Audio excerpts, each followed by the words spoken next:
अस्सलाम वालेकुम। और आपको क्या मालूम, आपकी किस्मत में लिखा सब कुछ पहले ही बहुत प्यारा हो। हम अल्लाह से बात करना चाहते हैं लेकिन वो रास्ता नहीं मिल रहा होता जो डायरेक्ट फेस टू फेस अल्लाह से बात करा दे। क्या हुआ, जो फेस टू फेस रास्ते के रास्ते ब्लॉक हैं। जो सच्चे आशिक होते हैं वो हर तरफ से ब्लॉक हो जाने के बाद भी रास्ते के साथ रास्ते निकाल लेते हैं।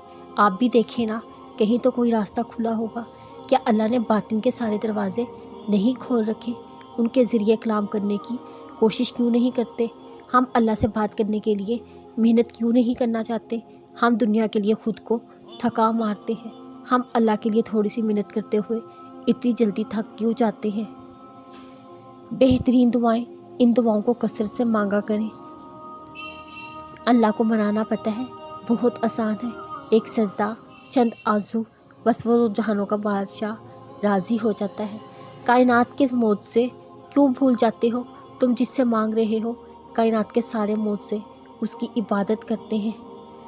सुनो, कुछ दुआएं तुम्हें बार बार अल्लाह से मांगनी पड़ती हैं।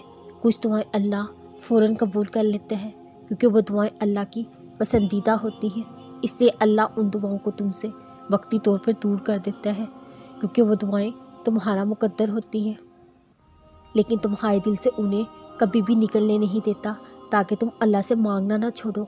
और उन दुआओं के लिए तुम्हारा सजदा करना अल्लाह को बहुत प्यारा लगता है। बस उनकी कबूलियत का जो वक्त होता है तुम्हारे सोचे हुए वक्त से थोड़ा ज़्यादा होता है। अल्लाह पर भरोसा करो, अल्लाह काफ़ी है।